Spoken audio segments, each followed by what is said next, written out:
Hello, everyone, and welcome to this episode of Coffee with Carl. I'm your host, as always, Carl Zoellner. I know it's been a while, and I wanted to provide a little bit of a video explanation on what's been going on and why it's been a while.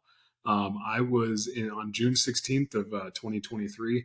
I was unfortunately diagnosed with what's called an astrocytoma, which is a type of brain cancer in the glioblastoma family.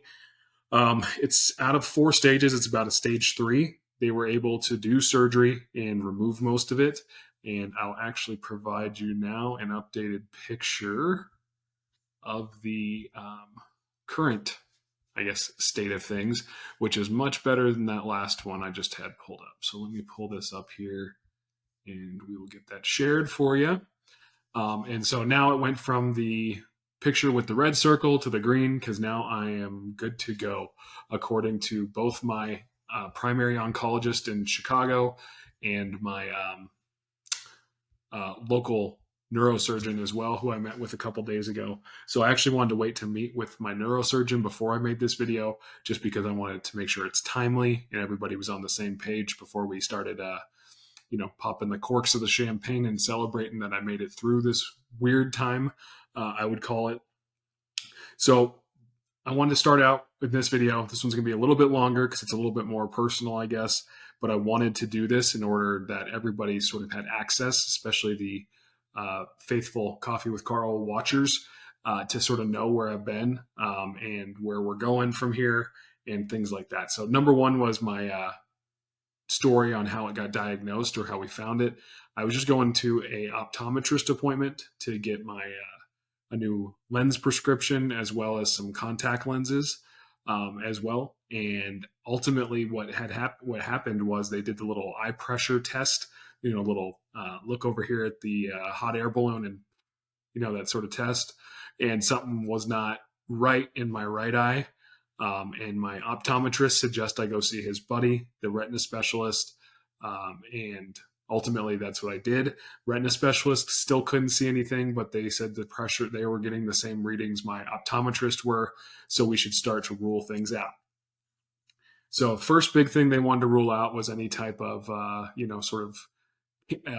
cancer pressing on my eye or anything like that. So ultimately what they did was we did an MRI with and without contrast, and that was that first picture you saw with the tumor in it, was ultimately that there was something there. And ultimately what happened was the radiologist, so this was a Friday, I remember clearly, by the time I got into my appointment day with the retina specialist, I had the MRI done, I think that same day in the afternoon. And then Saturday, I was working on my putting a couple little pieces on my truck in my driveway. And the radiologist had called my retina specialist. My retina specialist thought it was important enough to call me on a Saturday, which I thought was weird. And he said, yeah, the radiologist said you need to go to the emergency room and request a brain surgeon. I said, hold on, what's going on here? Let's slow down. What are you saying? And he said, well, on the report, it's listed as they think it's a glioblastoma, which actually would have been one more stage worse than what I had or have. And ultimately, he said they just said get to an ER and request a brain surgeon. And so I didn't go that day, stupidly, I guess. Ultimately, I wanted to look around and see, where I'm in Utah because I'm one of the attorneys that work out of the Utah office. And so I wanted to look at where are the best brain surgeons in Utah. Well, it turns out, sort of ironically enough, that they all work out of the same hospital in the Utah Valley area. And it's actually just the hospital is called Utah Valley. And so I knew where I wanted to go when I needed to go. I just wasn't ready to go in and get the, I knew it was going to put a sort of a screeching halt on what I was doing in life. So I wasn't, just quite frankly, I wasn't ready to go yet. So I didn't. And then it came Monday, and I still remember I was sitting in the partner in Utah's office, Michael Bowman, and we were chatting. And I think my wife must have sent him a text message because he's like, so you're just not going to say anything about the brain tumor and that you need to go to the hospital? I was like, well, it's, ultimately I'll go. I said, I just, it wasn't, I'm not ready just yet. And he's like, well, okay, so get out of the office. Like, I'm kicking you out of the office. Like, you need to go to the hospital. You need to get this taken care of.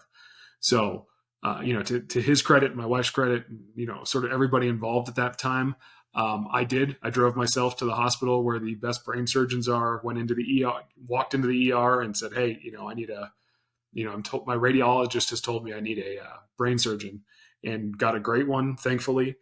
They did. And then I believe it was the next morning, they did the surgery and went from there. So ultimately part of that was my recovery from the surgery was both physical and mental. So they sort of give you some baselines before you go in, so they know they didn't, snip a wire they shouldn't have in your analytical, database and things like that. I will say though, there was a week where I had to relearn to walk, or I was able to relearn to walk in about a week, because my left leg was having some issues after coming out of surgery. So when they did surgery, there was a little bit more of a brain bleed than they expected.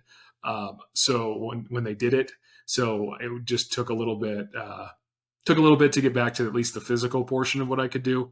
A lot of you out there, I don't know, I'm sure, I should just say, I know a lot of our clients have had and gone through cancer and things. There's even client testimonials on it that I've seen at pretty much every event.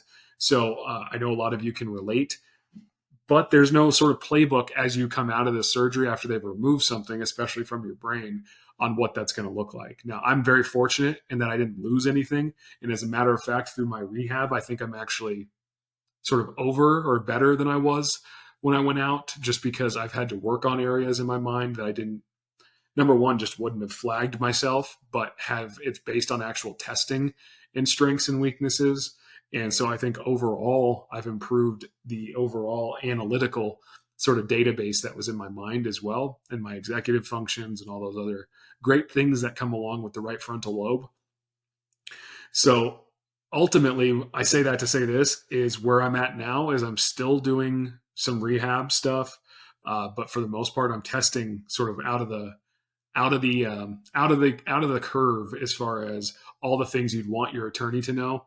And it's my responsibility as an attorney to sort of monitor and moderate that as well. And so from the very beginning, the day one of when I was working to come back, number one is there's been complete oversight by the partners as well. So, and if I've ever had anything, I let the other attorneys in the group know as well that I'd be sending stuff their way to sort of double check to make sure I'm on the right path.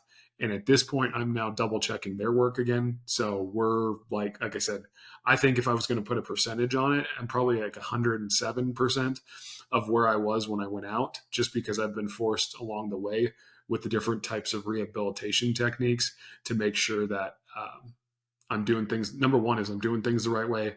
And number two is that everything has some version of oversight, especially if I have any question. If I have any question in my mind at all, or even a feeling, I'll have somebody else review it just to make sure we're all on the same page. So wanted to let everybody know that as well, that we're, things are going well. The other thing is I wouldn't suggest this as a weight loss plan, because it was some days were just, sort of terrible to make it through. And it was everything you could do, sort of just put one foot in front of the other. But realistically, or not realistically, but in actuality, it worked out for me a little bit, because I did with the chemo and things like that. I didn't have much of an appetite. So it was, I've lost about 60 pounds. So that made me I've actually physically feel a lot better as well. So where are we at now? Where we're at now is I've been thumbs up from both my primary oncologist and my neurosurgeon. I wanted to wait to do this video until I had the second eye set from my neurosurgeon to say we're good to go. But realistically, those who have been dealing with me and working with me and seeing me in person daily are, basically super happy for me. And I'm happy for me too, because ultimately I get to spend more time with my wife and my family, and we're not, planning a funeral at this point. So great pieces, and sort of these things kind of start ringing things to mind, like why it's important to have a living trust in place and stuff like, all the goodies that Anderson offers and the importance of them, because I've used them along the way, just as well as even my IUL plan and things like that. So everybody should be, we're like we say, we sort of work from a practical perspective. We're not doing a bunch of hypothetical. Now, I wouldn't want to go through this again, of course, but ultimately, I wanted to at least provide an update for everybody who was a dedicated viewer, that I didn't just sort of space doing Coffee with Carl. There was a reason behind it, and I wanted to make sure that I want to make sure we're bringing quality content, that you can ask me questions on. We're doing more in-person events. I actually just did one of our first ones down in Orlando a month or so ago. That went really well, and really enjoyed seeing people in person again. Hadn't been able to do some of that stuff since COVID. So I was happy to, sort of the combination of being back and being rehabbed and ready to rock was awesome. And so I look forward to seeing, more of you out there as we get going, because I know we're doing some more in-person events, and I plan to go as many as they let me go to. So we will be seeing y'all out there as well. Like I said, other than that, everything's going great. My doctors are happy. I'm happy. My family is getting more happy. I still have some rehab to do on that side, just because just limited exposure, like I said. So for those of you who know me well, my son was born premature in November of 22, and he spent 95 days in the NICU. So, which ironically is the same hospital where all the great brain surgeons are at. So I'm hoping they just name a wing after us after a while, because he's a junior, and then we'll have with the amount of business we've given him in the last year, and I'm hoping we don't have to give him any more, because it's been a long year. But I feel great. We're doing great. And moving forward, I plan to get back to my regular Coffee with Carl schedule, in that we'll release a video about once a week. If there's more needs to be done, less needs to be done, we'll sort of adjust as we go. But I wanted to at least provide an update of why there was a gap here, because I think it's important to let you all know that that it's temporary. It was never intended to be purposeful, and ultimately it wasn't ever intended to happen at all, but we don't get to choose those things sometimes. So if you see me in person, or if you're somebody who's watching this and just needs a kind ear, and because you're experiencing something similar, please feel free to reach out. As always, we're happy if you're a platinum client as well. If you're having any issues, please let us know, and we're happy to help you where we can. So for that, I guess until next time, this is Coffee with Carl, and we will catch you all in the next episode. Thanks, everybody.